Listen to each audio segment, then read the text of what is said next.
Presiden Federasi Sepak Bola Jepang, JFA, Masato Miyamoto dibuat terkejut oleh gelombang kedatangan supporter timnas Garuda yang memacetkan akses jalan menuju arena.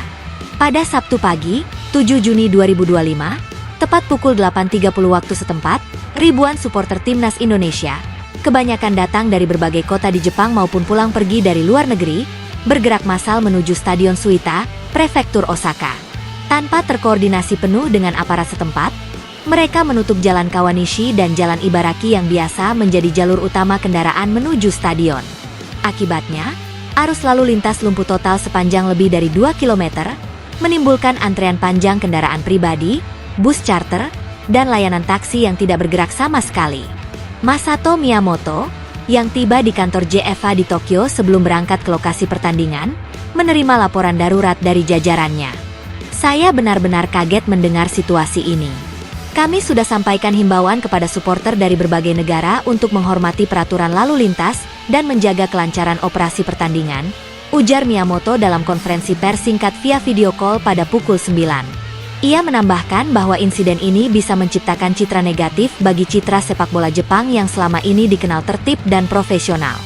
Sejak timnas Garuda meraih hasil gemilang di ajang Piala Asia U23 awal tahun ini, antusiasme pendukungnya terus memuncak. Banyak supporter yang rela menempuh perjalanan panjang, bahkan menahan lapar dan haus, untuk mendukung langsung di tribun supporter tamu. Media Indonesia menyebut jumlah supporter yang mendaftar mencapai lebih dari 5.000 orang, namun otoritas Jepang hanya mengizinkan 3.000 tiket. Ketidaksesuaian jumlah ini diduga memicu frustrasi dan dorongan massal ke area stadion. Kepolisian Prefektur Osaka segera mengerahkan lebih dari 200 petugas lalu lintas dan tim anti huru-hara untuk mengurai kemacetan. Petugas memasang barikade dan memberi imbauan melalui pengeras suara. Namun, gelombang pendukung yang terus berdatangan bak gelombang pasang, membuat upaya penguraian membutuhkan waktu 2 jam lebih. Kami paham semangat supporter, tetapi tindakan sepihak menutup jalan sangat membahayakan evakuasi darurat dan pelayanan publik, jelas Komisaris Polisi Osaka, Hiroshi Tanaka. Kemacetan panjang tidak hanya menghambat akses ke stadion, tetapi juga mengganggu operasional bus kota, truk logistik, dan ambulans. Sejumlah warga yang hendak ke rumah sakit terpaksa mencari jalur alternatif.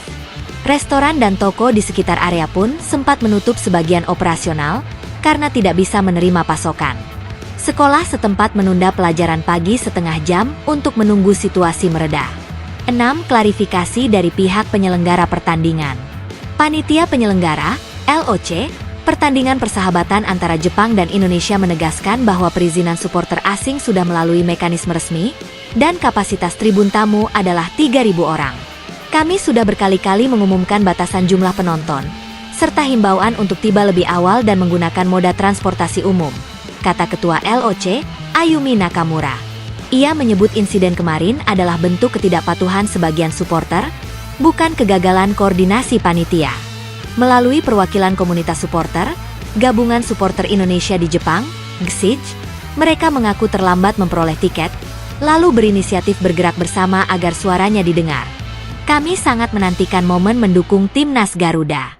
Ketika tahu banyak supporter belum kebagian tiket, kami demo kecil-kecilan agar panitia mempertimbangkan penambahan kuota, ujar Ketua GSIJ, Dedi Prasetyo. Namun, ia menyayangkan sikap sebagian oknum yang membuat kekacauan. Sehari setelah kejadian, perwakilan FIFA dan Konfederasi Sepak Bola Asia, AFC, mengirimkan surat resmi kepada JFA, menekankan pentingnya keamanan dan kenyamanan supporter. Mereka meminta JFA melakukan evaluasi prosedur tiket, memperketat kontrol di pintu masuk, serta memastikan koordinasi dengan otoritas lokal. Seorang pejabat AFC yang tak mau disebutkan namanya mengatakan, insiden ini jangan sampai terulang di laga kualifikasi atau kompetisi resmi AFC. Kedutaan Besar Republik Indonesia di Tokyo segera mengambil langkah diplomatik. Dubes Desra percaya sempat menghubungi Menteri Pemuda dan Olahraga RI agar menindaklanjuti peristiwa ini, sekaligus melindungi hak supporter Indonesia. Kami menghargai upaya supporter.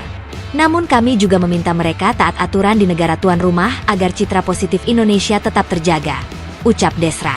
Insiden kemarin menjadi pelajaran berharga bagi semua pihak. JFA, panitia, kepolisian, dan komunitas supporter. JFA sudah berjanji akan menambah jumlah titik transportasi Sutlebus, menyiapkan jalur khusus, serta meningkatkan sosialisasi himbauan melalui media sosial resmi mereka.